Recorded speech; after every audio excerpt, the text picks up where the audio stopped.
Cedar আর আইলার মতো ঘূর্ণিঝড় যে সুন্দরবনকে কাবু করতে পারেনি, সেই সুন্দরবন এখন মারাত্মক হুমকির মুখে পড়েছে বলে বিশেষজ্ঞরা বলছেন। একটি তেলবাহী জাহাজ ডুবে যাওয়ার পর তেল এখন ছড়িয়ে পড়েছে বিস্তীর্ণ এলাকা জুড়ে। এখন পরিবেশ আর প্রতিবেশ বিপর্যয়ের মুখে। অন্যদিকে ৫ই জানুয়ারির বিতর্কিত নির্বাচনের দিন গণতন্ত্রের বিজয় দিবস হিসেবে পালন করা রাজনীতির জন্য কী ইঙ্গিত দিচ্ছে? আপনাদের সবাইকে স্বাগত জানাচ্ছি বিবিসি বাংলাদেশ সংলাপের আজকের অনুষ্ঠানে।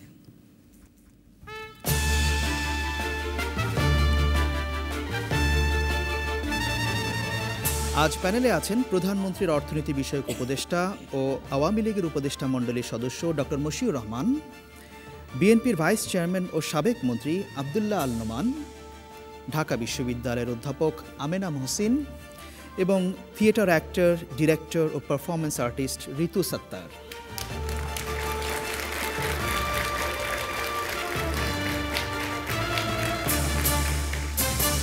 আপনাদের সবাইকে আরও একবার স্বাগত জানাচ্ছি বিবিসি বাংলাদেশ সংলাপের আজকের অনুষ্ঠানে।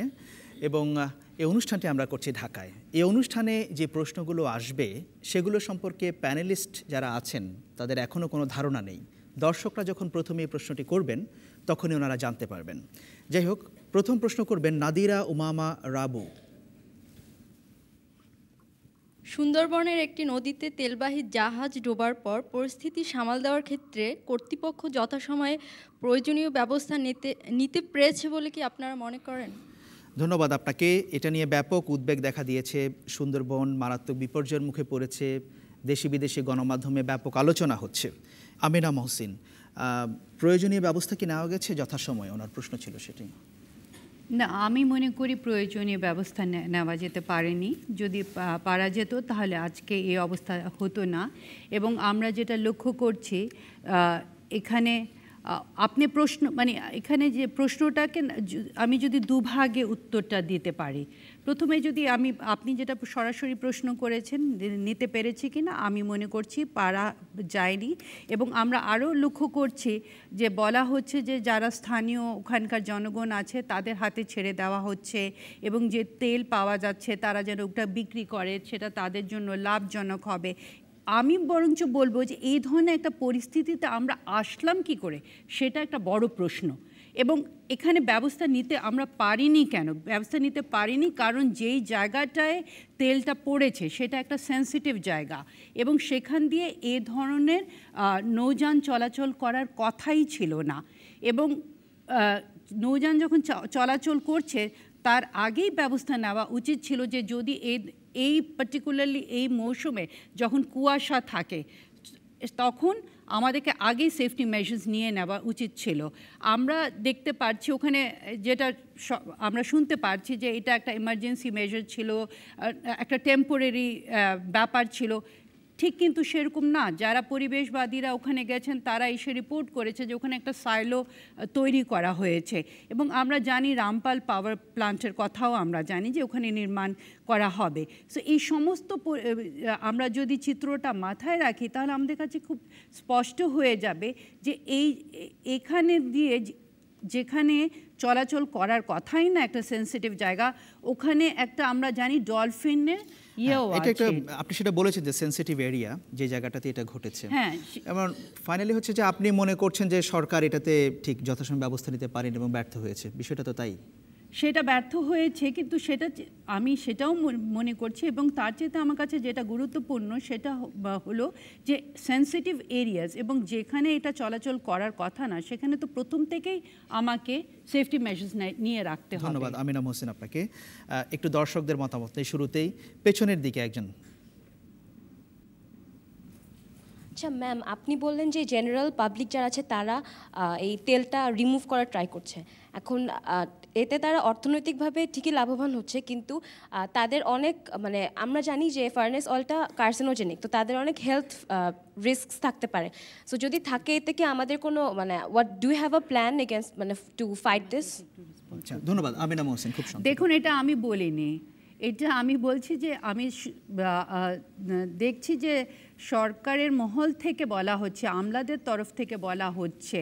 তো আমি সেখানে এই প্রশ্নটা রাখছি এক ধরনের যে এটা এটা কি কোনো ধরনের উপায় হতে পারে কিনা এটা কোনো উপায় হতে পারে কিনা, আর সবচেয়ে বড় কথা এটা কোনো যুক্তি হতে পারে কিনা। ধন্যবাদ আপনাকে। ঋতু সত্তার।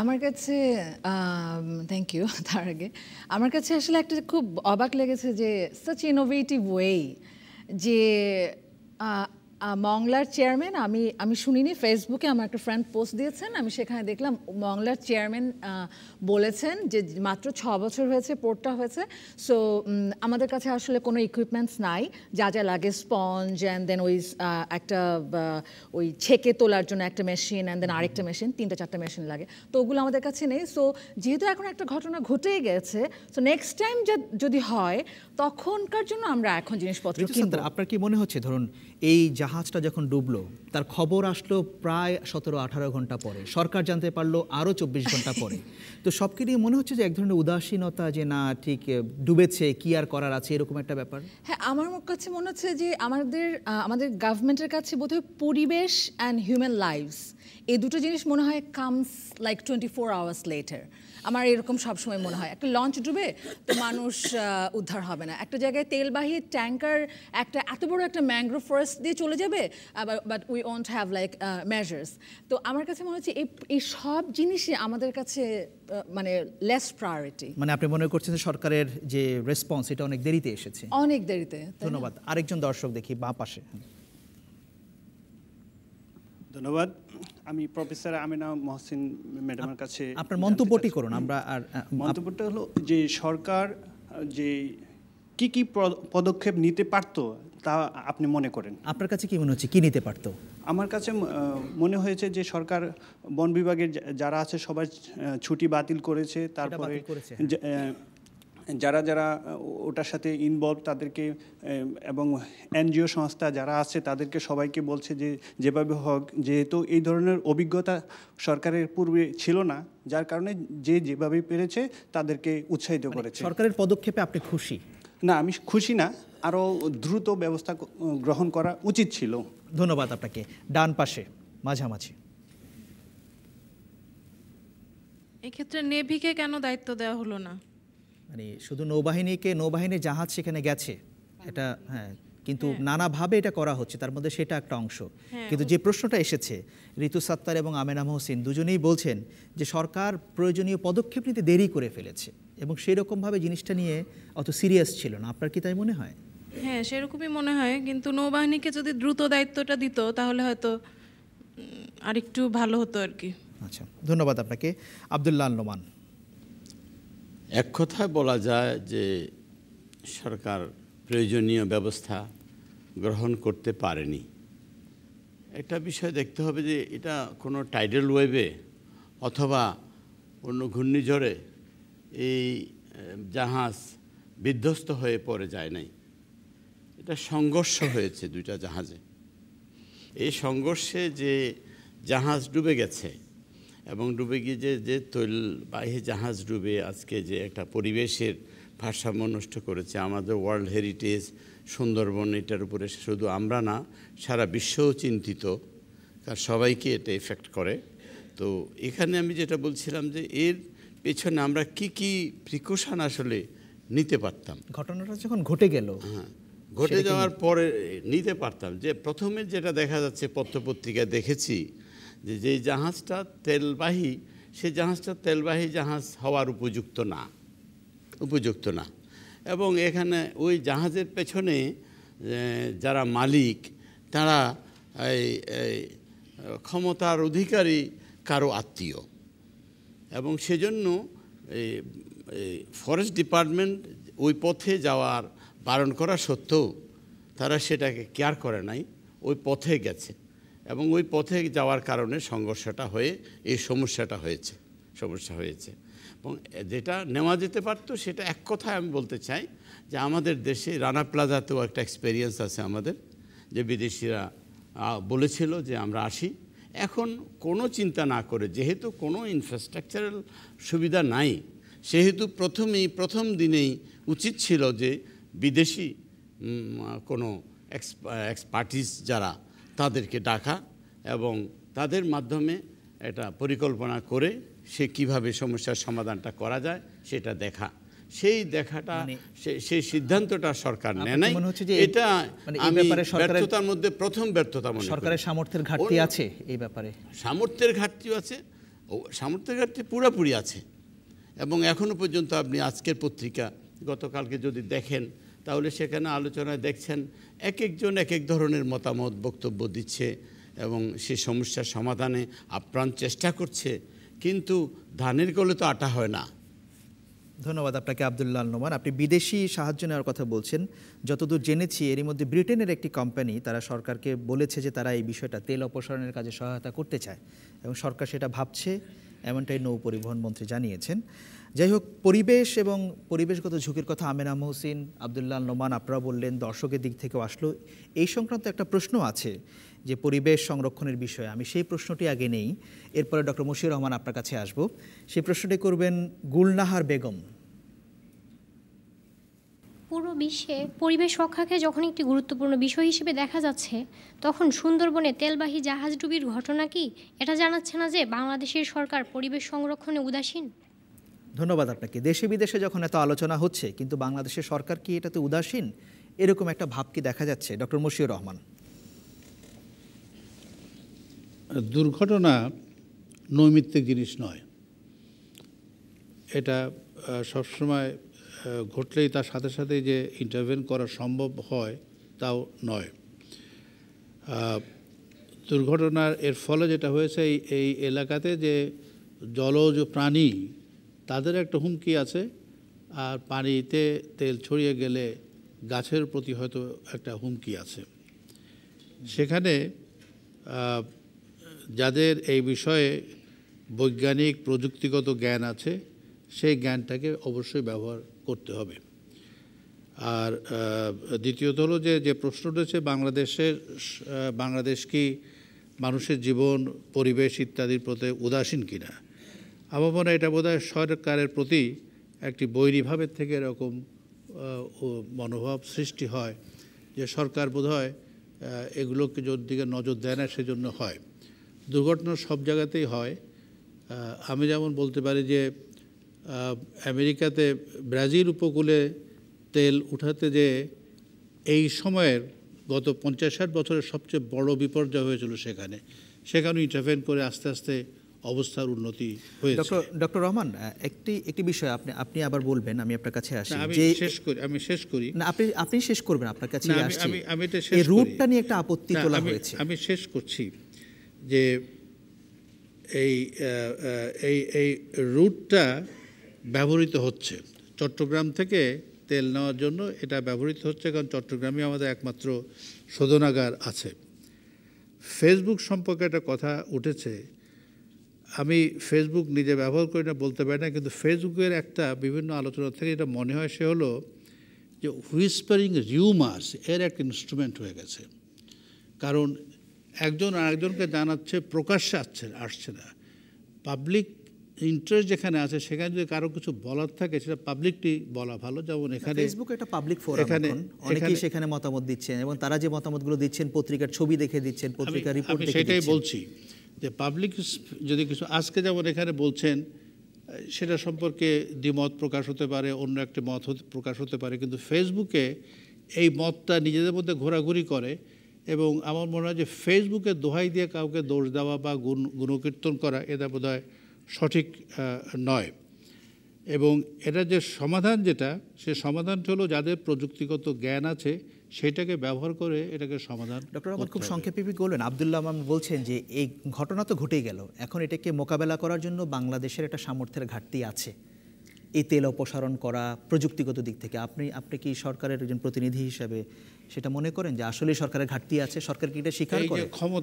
এই ক্ষমতা তো গড়ে ওঠে। এই ক্ষমতা ঘাটতি মানে এই নয় যে আজকে ঘাটতি আছে। যেমন নোমান সাহেবের মনে থাকতে পারে ওই সময়ে খুব বড় দুটো রেলওয়ে অ্যাক্সিডেন্ট হয়েছিল এবং 40-50 জন লোক এক জায়গাতে মারা গেছে। একটা বোধহয় সীতাকুণ্ডে আর একটা হলো হিলিতে। এই যে অ্যাক্সিডেন্ট যেটা হয়েছে সেজন্য আমরা বলবো না যে আমাদের রেল চালাবার ক্ষমতা ছিল না, তো সব রেল বন্ধ করে দাও। তো দুর্ঘটনা আমরা কেউ চাই না, কিন্তু দুর্ঘটনা এমনই একটা জিনিস যে আমরা সবসময় এটাকে পরিহারও করতে পারি না। দুর্ঘটনার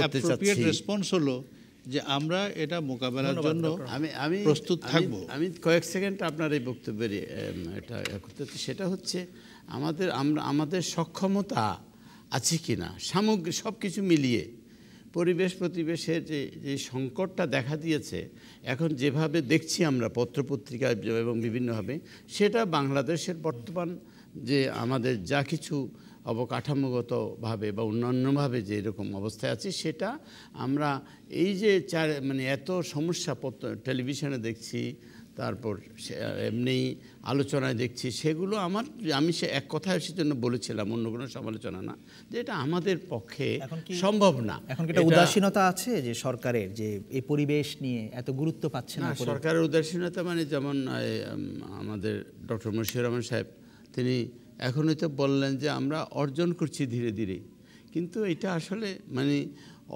ধীরে ধীরে অর্জনের বিষয় না, বিশেষ করে সুন্দরবনের যে ঘটনা ঘটলো এটা সমাধানের জন্য। ধন্যবাদ আপনাকে। আবারও একটু দর্শকদের কাছে ফেরত যাই, পেছনের সারিতে বাঁ দিকে সবশেষ সারি।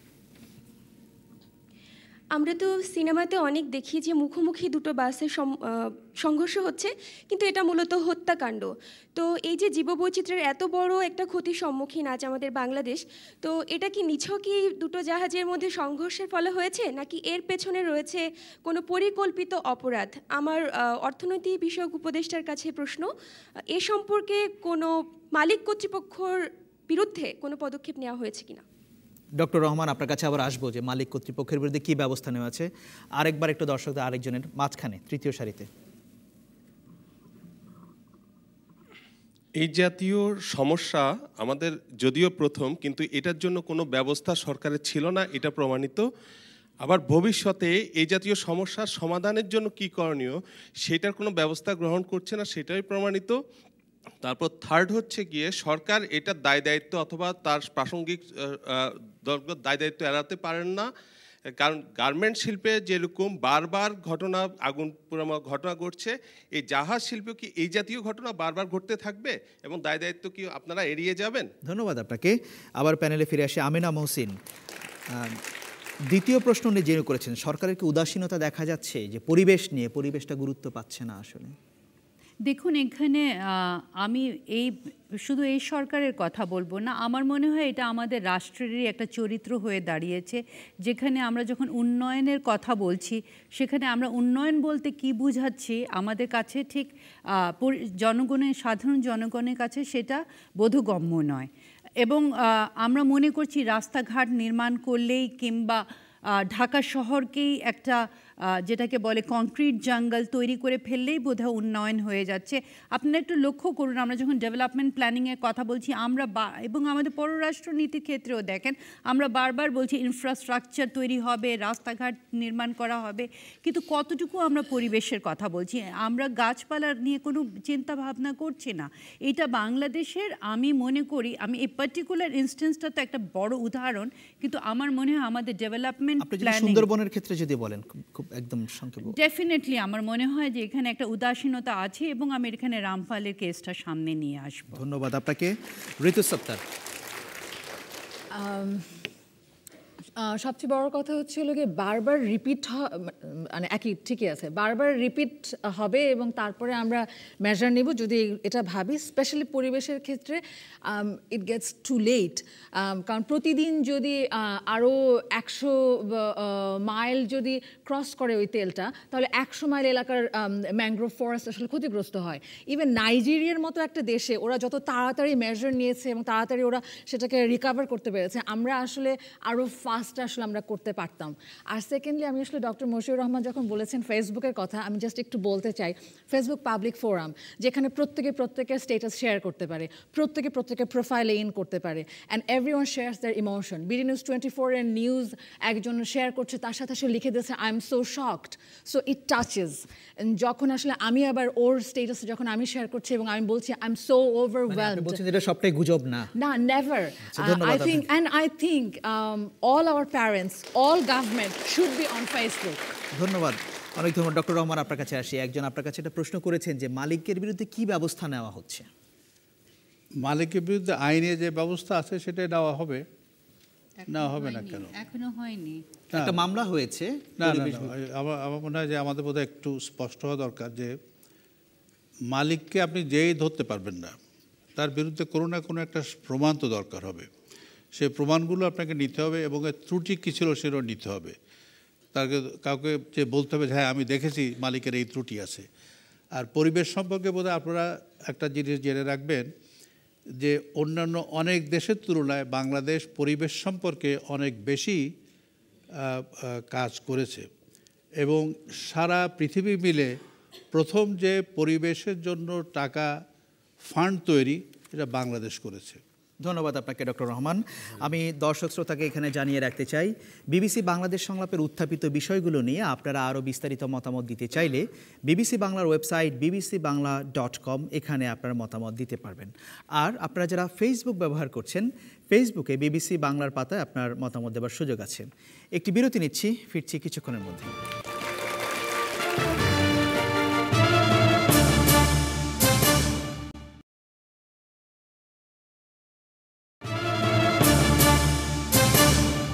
সবাইকে আরও একবার স্বাগত জানাচ্ছি বিবিসি বাংলাদেশ সংলাপে। অনুষ্ঠানে আমাদের সাথে থাকার জন্য অনেক ধন্যবাদ আপনাদের।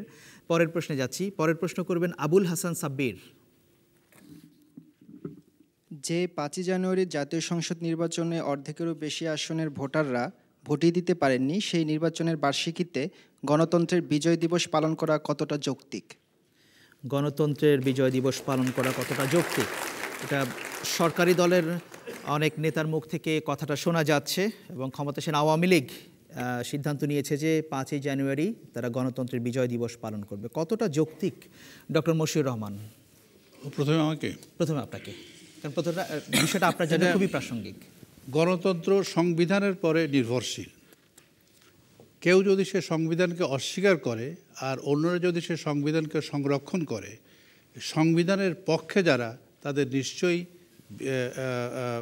উৎসবের একটা কারণ আছে, যুক্তি আছে। দ্বিতীয়ত হলো যে যারা নির্বাচন বর্জন করে এবং নির্বাচন বর্জন করবার জন্য অন্যায় অত্যাচার করে, তাদের বিরুদ্ধে এটা একটি প্রতিবাদ। ডক্টর রহমান, খুব সংক্ষেপে একটা যদি উত্তর দেন। ধরুন 5ই জানুয়ারির একটা নির্বাচন হয়েছে, বিতর্ক আছে, সরকার আওয়ামী লীগ বলছে যে না সংবিধান অনুযায়ী হয়েছে, এটা নির্বাচন হয়েছে, কিন্তু সেই দিনে গণতন্ত্রের বিজয় দিবস আলাদা করে পালন করতে হবেই বা কেন? এটা গণতন্ত্রের বিজয় দিবস, কারণ যারা গণতন্ত্রকে ব্যাহত করতে চেয়েছিল তারা পারেনি। আচ্ছা, আমেনা মহসিন। ধন্যবাদ। অ্যাকচুয়ালি আপনি যে প্রশ্নটা ওনাকে করেছিলেন সেটাই আমার মাথায় ছিল, যে ধরেন আমরা তো এর আগেও সরকার দেখেছি, তাই না?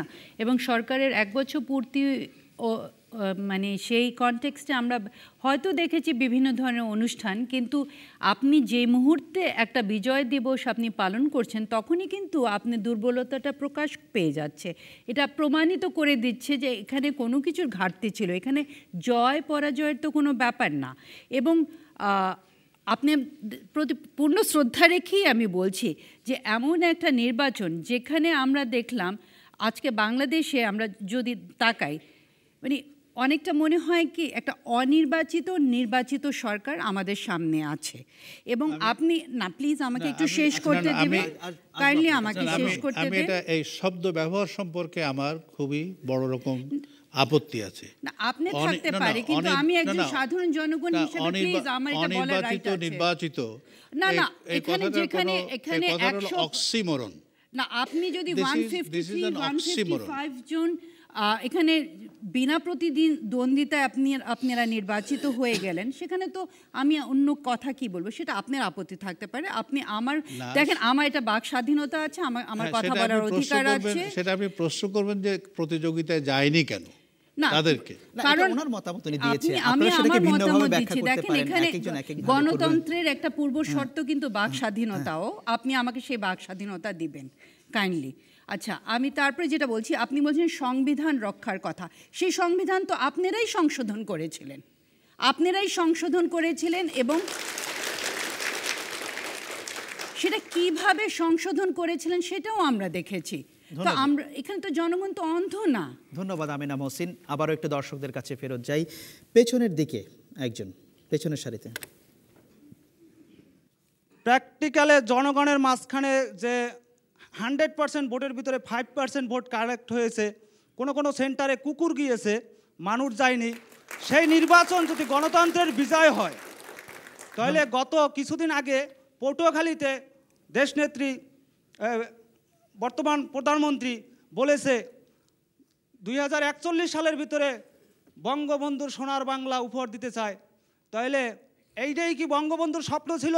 এই গণতন্ত্র কি বঙ্গবন্ধুর স্বপ্ন ছিল কিনা? ধন্যবাদ আপনাকে। গণতন্ত্র কবর হয়েছে। ধন্যবাদ আপনাকে। মাঝখানে তৃতীয় সারিতে গণতন্ত্রের কথা বলা হচ্ছে, সেটা একেবারেই গণতন্ত্রের প্রতিষ্ঠা তো হয়নি। কারণ আমি জানি, আমি ভোট দেইনি, আমার এলাকায় কেউই ভোট দিতে যায়নি, সেখানে কিভাবে গণতন্ত্র প্রতিষ্ঠা হলো? ধন্যবাদ আপনাকে। মাঝখানে বাঁ পাশে আরেকজন। যে নির্বাচনে 5%-এরও বেশি ভোটার ভোট দেয়নি, গণতন্ত্র বলতে আমরা যেটা বুঝি, যেখানে মানুষের অধিকার ভোট না দিয়ে কিভাবে গণতন্ত্র প্রতিষ্ঠিত হবে। আর সংবিধান কি শুধুমাত্র কাগজে কলমে, না মানুষের জন্য সংবিধান? আমি মনে করি যে একটা সংবিধান হচ্ছে মানুষের জন্য সংবিধান।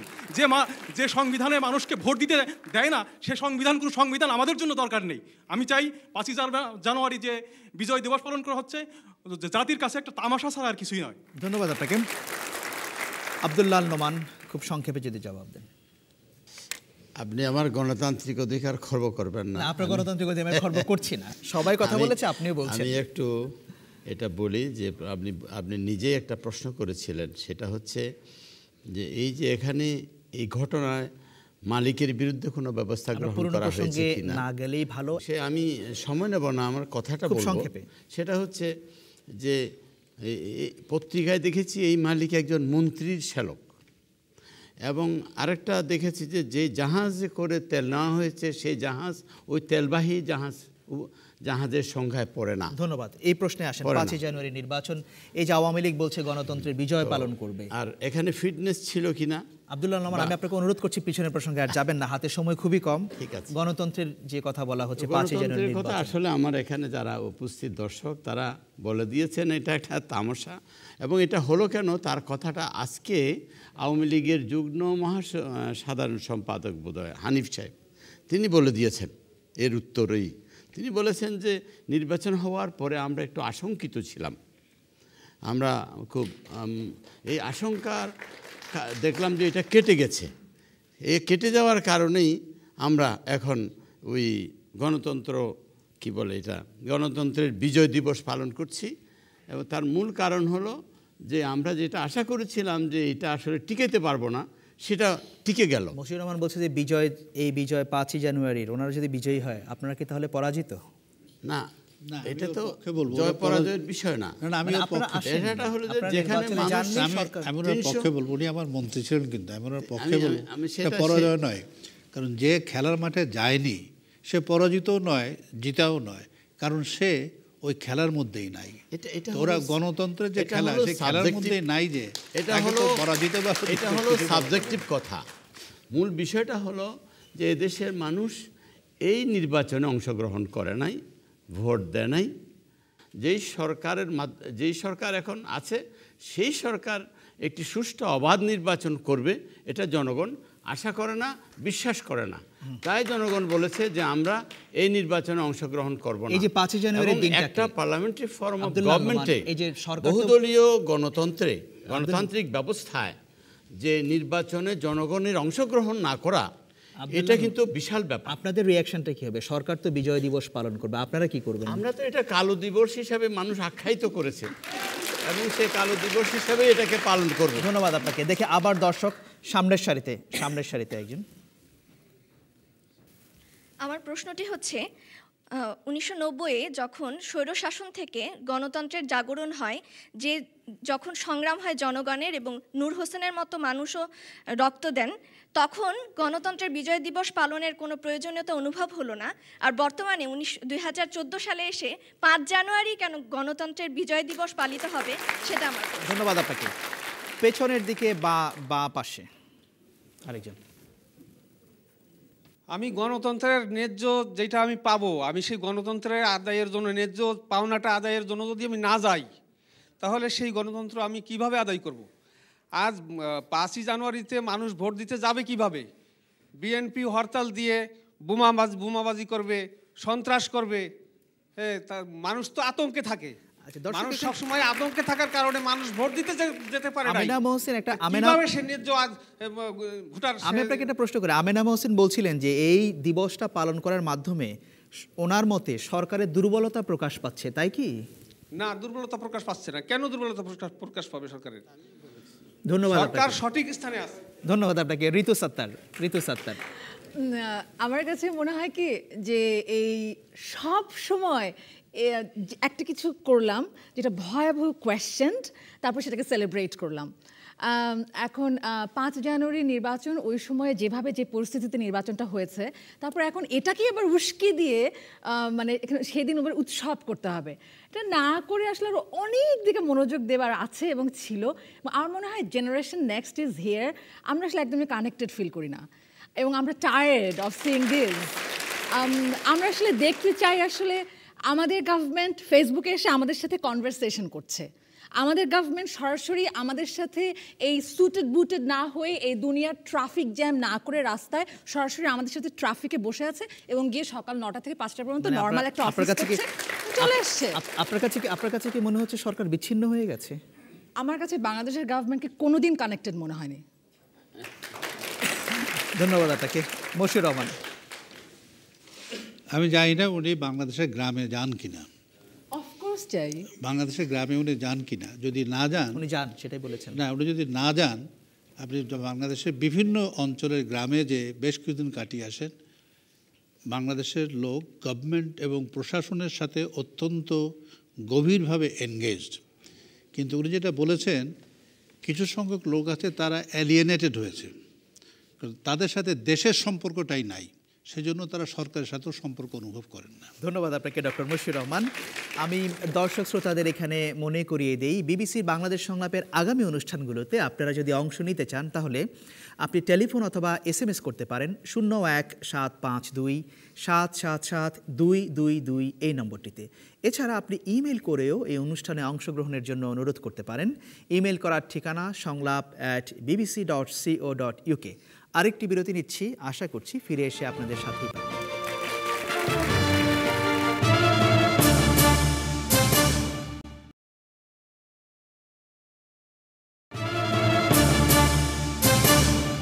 আপনাদের সবাইকে আরও একবার স্বাগত জানাচ্ছি বিবিসি বাংলাদেশ সংলাপে। পরের প্রশ্নে যাচ্ছি। পরের প্রশ্ন করবেন আনম এহতেশামুল হক। সরকারি কর্মকর্তাদের রাজনৈতিক অঙ্গনে বিচরণ বন্ধ করতে ঠিক কী ধরনের পদক্ষেপ নেওয়া প্রয়োজন? ধন্যবাদ আপনাকে। সরকারি কর্মকর্তাদের রাজনৈতিক অঙ্গনে বিচরণ বন্ধ করতে কী ধরনের পদক্ষেপ নেওয়া প্রয়োজন? অতি সম্প্রতি আমরা গণমাধ্যমে দেখেছি বিএনপি চেয়ারপারসন খালেদা জিয়ার সঙ্গে কিছু সরকারি কর্মকর্তা কর্মচারী বৈঠক করেছেন বলে এমন একটা অভিযোগ এসেছে, গণমাধ্যমে খবর এসেছে। সেই প্রেক্ষাপটে সরকারের দিক থেকে একটা ব্যবস্থা নেওয়া হয়েছে, একজন যুগ্ম সচিবকে বাধ্যতামূলক অবসরেও পাঠানো হয়েছে। সেই প্রেক্ষাপটে এই প্রশ্ন, ঠিক কী ধরনের পদক্ষেপ নেওয়া দরকার রাজনৈতিক অঙ্গনে বিচরণ বন্ধ করতে? আব্দুল্লাহ আল নোমান। প্রথম কথা হলো যে গত 2 দিন 3 দিন আগে যাকে ওই ইয়াতে পাঠিয়ে দিয়েছে, অবসরে পাঠিয়ে দিয়েছেন, তিনি ওই বাংলাদেশের প্রাক্তন প্রধানমন্ত্রী বেগম খালেদা জিয়ার সাথে কোনো বৈঠক করেন নাই এবং অফিসেও যান নাই, কিন্তু তাকে অবসর গ্রহণ করতে হয়েছে। এটা পরিপূর্ণভাবে রাজনৈতিক। অনেক এক্স সেক্রেটারি বা পদস্থ কর্মকর্তা আছে যারা বিএনপি করেন কিন্তু তারা চাকরিতে নেই। এমন কিছু লোক একদিন কেন প্রায়ই দেখা করেন, আলোচনা করেন এবং ভবিষ্যৎ কিভাবে আমরা গণতন্ত্র পুনঃপ্রতিষ্ঠা করব তার জন্য কথা বলেন। যেটা বৈঠক করেছে, বৈঠক মানে হচ্ছে আনুষ্ঠানিকভাবে আপনার বৈঠক করা কিছু একটা গ্রুপের সাথে বা কিছু লোকের সাথে, সেই ধরনের কোনো আনুষ্ঠানিক বৈঠক হয়েছে এই ধরনের টেলিভিশনেও আপনি বোধহয় কেউ দেখেন নাই। সেটা দেখিয়েছে, এরকম একটা গণমাধ্যমে এসেছে, টিভিতে এসেছে, পত্রপত্রিকা এসেছে, নাম দিয়েছে। আমি আপনাকে এই প্রশ্ন, যে আনুষ্ঠানিকভাবে একটা বৈঠক হচ্ছে, সে বৈঠক থেকে ওই লোকজন বের হয়ে যাচ্ছে একসাথে অথবা অন্যভাবে, সেটা বোধহয় দেখেন নাই। যদি দেখেন একসঙ্গে বৈঠক হয়েছে সেই ছবি, কিছু নাম এসেছে, সেটাই কোনোভাবেই দেখেন নাই। কোনোভাবে দেখেন নাই, আমি এটা তো সবাই আচ্ছা যাই হোক, এখন প্রশ্নটা হচ্ছে, ওনার প্রশ্নটা ছিল যে রাজনৈতিক অঙ্গনে বিচরণ বন্ধ করার জন্য একটা পদক্ষেপ কি নেওয়া দরকার, যে সরকারি কর্মকর্তারা যেন কখনোই কোনো ধরনের। সরকারি কর্মকর্তারা তো কোনো অবস্থাতেই, যতক্ষণ পর্যন্ত না সরকারি কর্মকর্তা থাকবেন ততক্ষণ পর্যন্ত তার কোনো ধরনের কোনো রাজনৈতিক দলে সাথে সম্পৃক্ত থাকা উচিত না। তিনি তার দায়িত্ব পালন করবেন।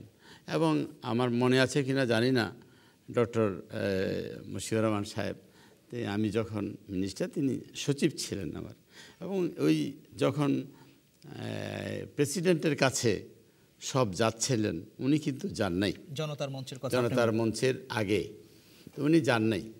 এবং না যাওয়ার পর ওনার সাথে আমার কিছু কথা হয়েছিল, আমার খুব ভালো লেগেছিল কথাগুলো।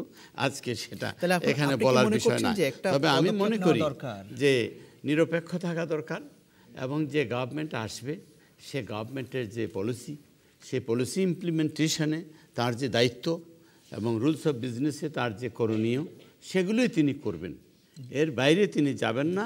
এবং এর বাইরে জনতার মঞ্চ করার মধ্য দিয়ে মহিউদ্দিন খান আলমগীর সাহেব, মেয়র হানিফ সাহেব যে দৃষ্টান্ত স্থাপন করেছিলেন, তার রেশ এখনও আর শেষ হয় নাই, ধন্যবাদ চলছে, সেগুলো বন্ধ হওয়া উচিত বলে আমি মনে করি। ধন্যবাদ আপনাকে আব্দুল্লাহ নোমান। আমিনা মহসিন। ধন্যবাদ যিনি প্রশ্ন করেছেন। আমার মনে হয় দেখেন, এখানে যদি আমি খুব স্পেসিফিক্যালি স্টেপ বাই স্টেপ যাই, তাহলে আমি বলবো যে প্রথমেই আমাদের সরকারি কর্মকর্তাদেরকে রাজনীতিকরণ করা বন্ধ করতে হবে। আমরা সামহাও সরকার এবং রাজনৈতিক দলের মধ্যে এই যে বিভাজনটা, সেই সীমার রেখাটা আমরা টানতে পারি না। এবং যেটাকে আমি ইংরেজি শব্দ যদি ব্যবহার করি, যে পলিটিসাইজেশন অফ দ্য অ্যাডমিনিস্ট্রেশন বা রাজনীতিকরণ, সেটাই তো হবে, তাই বাংলা তাই। হ্যাঁ, রাজনীতিকরণ আমরা করে ফেলছি। এবং এইটা করার মাধ্যমেই কিন্তু আমরা দেখছি যে আমাদের যারা সরকারি কর্মকর্তা তারা হয় বিএনপিপন্থী, না হয় আওয়ামী লীগপন্থী। এটা কিন্তু একেবারেই আমরা দেখতে পাচ্ছি। তারপরে এই যে ধরেন সরকার বদল হলো, অনেকজন অফিসারকে অফিসার অন স্পেশাল ডিউটি করে দেওয়া হলো। আমি যদি ভুল না করে থাকি, আমি আপনার কাছে এটা প্রশ্নটা রাখছি, এই এখন বোধহয় 500 জন ওএসডি আছেন। আপনাকে বলছি আমি, হ্যাঁ, গণমাধ্যমের খবর। তো 500 জন কর্মকর্তা, ওনারা এমন কি করেছেন যে তাদেরকে আমরা কোনো দায়িত্ব দিতে পারছি না? এই প্রশ্ন কি আমরা সাধারণ জনগণ করতে পারি না? ধন্যবাদ আমিনা মহসিন। আবারও একটু দর্শকদের কাছে ফেরত যায়, বাঁ পাশে মাঝামাঝি। সরকারি কর্মকর্তারা কিভাবে অরাজনৈতিক হবেন? তাদের নিয়োগ প্রক্রিয়াটাই তো একটা রাজনৈতিক প্রক্রিয়া। আমরা দেখেছি, আমরা সরকারি কর্মকর্তাদের নিয়োগ প্রক্রিয়া, বিসিএসের ভাইবা, এসব সম্পর্কে অনেক ব্যক্তি, অনেক রাজনৈতিক ব্যক্তি অনেক ধরনের বক্তব্য দিয়েছেন, আমরা সেটা শুনেছি, আমরা মিডিয়াতে দেখেছি। সুতরাং আমরা জানি শুরু থেকে শেষ পর্যন্ত এটা একটি রাজনৈতিক প্রক্রিয়া। এবং আমরা এও জানি যে পুলিশ ভেরিফিকেশনে অনেকেরই চাকরি হয় না, তারা ফাইনালি পরীক্ষায় টিকে যাবার পরেও। মানুষের মত প্রকাশের স্বাধীনতা, এর সাথে কি এই সরকারি কর্মকর্তাদের নিয়োগ প্রক্রিয়ার কোনো সম্পর্ক আছে কিনা? যে আদৌ কেউ ফেসবুকে কিছু লিখেছেন অথবা কেউ পাবলিক প্লেসে কোনো কথা বলেছেন যেটা সরকারের বিরুদ্ধে চলে গেছে, সেটা কি নেগেটিভ ইস্যু হিসেবে নেওয়া হয় কিনা? ধন্যবাদ আপনাকে। আরেকজন ডান পাশে। মানে যারা ঊর্ধ্বতন কর্মকর্তা রয়েছে তারাই দেখা যায় যে রাজনৈতিকভাবে তারাই সেই সরকারি দলের ভাবেই উঠে আসে। এজন্য দেখা যায় আমাদের সরকারি পর্যায়ে, উচ্চতর পর্যায়ে বেশিরভাগ সময় দেখা যায় যারা রাজনীতিক উচ্চ পর্যায়ে রয়েছে তারা রাজনীতির সাথে জড়িত থাকে। আর এই জন্য দেখা যায় আমাদের দেশের দুর্নীতির প্রক্রিয়াটা সবচেয়ে বেশি হচ্ছে। ধন্যবাদ আপনাকে। একদম পেছনের সারিতে আমি একটু ডক্টর মশিউর রহমান স্যারের কাছে একটু প্রশ্ন করছি। আমি একজন গভর্নমেন্ট সরকারি কর্মকর্তা ছিলাম। তো আমাদের সময় মেরিটোরিয়াস যে সকল ছেলে মেয়ে এসএসসি এইচএসসিতে দ্বিধান পিরিয়ডে স্ট্যান্ড করেছে, তাদের অনেকের করুণ অবস্থা। আওয়ামী লীগ এবং যারা বিএনপি করে, এই দুই পক্ষের জুনিয়র কর্মকর্তাদের অদক্ষতার জন্য আপনার দেশের প্রশাসন এখন শূন্যের কোঠায় গিয়ে পৌঁছে। আর যারা মেরিটোরিয়াস তারা এখন আর বাংলাদেশে কেউ, ইভেন যেটা নাকি সবচেয়ে লুব্রিকেটিং জব যেটাকে বলা হয় অ্যাডমিন ক্যাডার, সেটাতেও এখন মেরিটোরিয়াস ছাত্ররা আর এখন যেতে আগ্রহী নয়। ধন্যবাদ। এখন এইটা করার জন্য আমি স্যার কোনো ব্যবস্থা নেবেন কিনা? ধন্যবাদ আপনাকে। ডক্টর মশিউর রহমান, আপনার কাছে আসবো, আপনার কাছে আসছি, তার আগে ঋতু সত্তার। আমার খুব ভালো লেগেছে এইমাত্র যে দর্শক বললেন, আমার খুব রিসেন্টলি বাংলাদেশ শিল্পকলা একাডেমির সাথে খুব ক্লোজলি কাজ করার অভিজ্ঞতা হয়েছে এবং আমি এই পুরো 10 দিন আমি ওই একটি কথাই আসলে ভেবেছি যে where the all good people go. মানে এমন সব জায়গায় এমন সব লোক এমনভাবে কাজ করছেন, একটি লোকও মানে মানে আমি খুবই সরি টু সে, এটা খুব জেনারেলাইজেশন মনে হতে পারে, কিন্তু এই পুরো 10 দিনে আমার কাছে মনে হচ্ছে যে আমি বোধহয় হাতে গুনে 2জন কি 3জন লোককে মনে করেছে যে রাইট প্লেসে রাইট পার্সনটা আছেন, বাকি প্রত্যেকে একদমই রং পার্সন। এবং আপনার কাছে কি মনে হচ্ছে যে এটা রাজনীতিকরণের সঙ্গে এটার কোনো সম্পর্ক আছে? ভয়াবহ। আমি জাস্ট একটা কমেন্ট বলবো, তাহলে মনে হয় ক্লিয়ার হয়ে যাবে যে আমি জাস্ট শুনছিলাম একজন আরেকজনকে বলছে ওর তো দিন শেষ, এই 5 বছর যাবে, তারপরেই কিন্তু ওকে আর কোথাও খুঁজে পাওয়া যাবে না। তো that's it. Doctor Moshiur Rahman, যত কিছু সব কিছুর সঙ্গে রাজনীতিকরণকে যুক্ত করা হচ্ছে। আমি এই ইয়েতে যাব না, আমি যে কান কথায় হুইসপারিং এগুলোর মধ্যে যাব না। আমাকে একটু যদি সময় দেন তো আমি নিয়ে বলি। সবাই যে সময় পেয়েছে আপনি সেটা বলুন। যে হার্ডি বলে একজন ঐতিহাসিক, সে একটা প্রশ্ন উত্তর দেওয়ার চেষ্টা করেছিল যে ব্রিটিশদের ভারত ছেড়ে যাওয়ার যে নির্ধারিত সময় ছিল তার আগে চলে গেল কেন? তার গবেষণা, হার্ডি কিন্তু বেশ শ্রদ্ধেয় একজন ঐতিহাসিক, বিলাতে পড়াতেন কেমব্রিজ বা অক্সফোর্ডে। তো তার উত্তর হলো ঔপনিবেশিকতার বিরুদ্ধে যে আন্দোলন, সেই আন্দোলন থেকে কোনো লোক দূরে থাকতে পারবে না, এবং প্রথম মহাযুদ্ধের পর থেকে যে সকল সিভিল সার্ভেন্টের মাধ্যমে ব্রিটিশ কলোনিয়াল অথরিটি দেশ শাসন করত তারা চাকরিতে আসছে না। অতএব এই যে সরকারি কর্মচারীদের দলীয় রাজনীতি থেকে দূরে থাকতে হবে, কিন্তু যখন কোনো দল ডক্টর রহমান, তাহলে কি আমি শেষ করি, দেশের রাজনীতিকরণের অভিযোগটাকে কি অস্বীকার করা যাবে? আমার মনে হয় বিষয়টি যেহেতু জটিল, এর উত্তরটাও বোধহয় সেভাবে বিশ্লেষণাত্মক হওয়া উচিত। যদি সহজ করে বলেন তাহলে সবাই। হ্যাঁ, আমি সহজ করে তো বলছি। তো কোনো দল যখন দেশের বড় রাজনৈতিক প্রশ্ন নিয়ে আন্দোলন করে বা কথা বলে, তখন রাজনীতির থেকে অ্যালিয়েনেটেড যারা, শুধু তারাই নিশ্চুপে চাকরি করতে পারে, বাকি সবারই কোনো না কোনো দিকে একটা রাজনৈতিক ঝুঁকে, স্বাধীনতার প্রতি যে সমর্থন ছিল এটা সকল সরকারি কর্মচারী ছিল।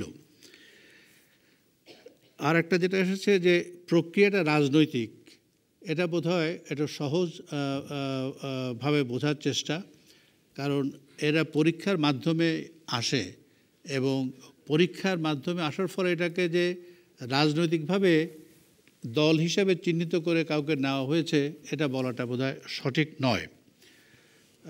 জনাব নোমান আমার সম্পর্কে বলেছেন, আমি এটাই বলে শেষ করব, আমিও কিন্তু বাধ্যতামূলক অবসরপ্রাপ্ত একজন সরকারি কর্মকর্তা। আমার চাকরি আরও 2-1 মাস ছিল, কিন্তু বিএনপি আসার সময় মনে করলো আমার থাকা উচিত নয়। আমি একজন বাধ্যতামূলক অবসরপ্রাপ্ত সরকারি কর্মকর্তা। ধন্যবাদ আপনাকে। আমি এটা বলতে চাই যে আমার সাথে যারা জয়েন্ট সেক্রেটারি, এডিশনাল সেক্রেটারি যারাই কাজ করেছে, তাদের যেভাবেই হোক এটা জানি যে তারা আওয়ামী লীগের সমর্থক ছিল, কিন্তু তারা সবাই 3-4 বছর করে আমার সময়ে চাকরি করে গেছে, তাদের কোনো অসুবিধা হয় নাই। আমার মনে হয় এটা মশিউর রহমান সাহেব স্বীকার করতেও পারেন। ধন্যবাদ আপনাকে আব্দুল্লাহ নোমান। আমিনা মোহসিন, আপনি যোগ করতে চেয়েছেন কিছু, খুব সংক্ষেপে যদি শেষ করুন। আমি দেখেন, উনি যখন উত্তর দিচ্ছিলেন উনি দুটো শব্দ খুব মানে ইউজ করেছেন যেগুলো খুব ক্রিটিক্যাল। উনি বলেছেন যখন কোনো বড় ইস্যু আসে রাজনীতি, তখন যারা মানে একেবারে এলিয়েনেটেড তারাই নিশ্চুপ থাকে। এখান থেকে যে প্রশ্নগুলো আসছিল যে রাজনীতিকরণ কি করা হয়েছে, দুটোর মধ্যে কিন্তু ডিফারেন্স আছে। একটা মানুষ রাজনৈতিকভাবে সচেতন থাকতে পারে, সেটা একটা ব্যাপার, কিন্তু আমি রাজনৈতিকভাবে সচেতন হয়ে একটা পক্ষপাতিত্ব করব সেটা আরেকটা ব্যাপার। না প্লিজ, রাজনীতির সাথে সম্পৃক্ত থাকা উচিত নয়। তবে হ্যাঁ, সেটা আপনি ক্লিয়ার করবেন কাইন্ডলি প্লিজ। আমি সেটা বলেছি যে দলীয় রাজনীতির সাথে সম্পৃক্ত নয়, কিন্তু কোনো দল যখন জাতীয় কোনো ইস্যুতে কোনো পজিশন নেয়, যেমন আমি সেখানে যে ঔপনিবেশিক সরকারের বিরুদ্ধে যে আন্দোলন সেটার উদাহরণ যখন স্বাধীনতা স্বাধিকারের প্রশ্ন আসে তখন আমি একটা উদাহরণ হিসেবে বলেছি, এবং সর্বশেষে আবার নিজেকে উপস্থাপন করেছি আমি একজন বাধ্যতামূলক অবসরপ্রাপ্ত সরকার। ধন্যবাদ ডক্টর রহমান আপনাকে। একই সাথে ধন্যবাদ জানাচ্ছি প্যানেলে বাকি তিনজনকেও। ধন্যবাদ রইল দর্শক হিসাবে আপনারা যারা প্রশ্ন করেছেন, মতামত দিয়েছেন, আপনাদেরকেও। আর আমি দুঃখ প্রকাশ করছি, আপনারা অনেকে হাত তুলেছিলেন কিন্তু কথা বলার সেই সুযোগ আমি দিতে পারিনি। বিবিসি বাংলাদেশ সংলাপের আগামী অনুষ্ঠানটি হবে রাঙামাটিতে। আশা করছি সেই অনুষ্ঠানটি আপনারা দেখবেন, সে আশা রেখে আজ এখানে বিদায় নিচ্ছি।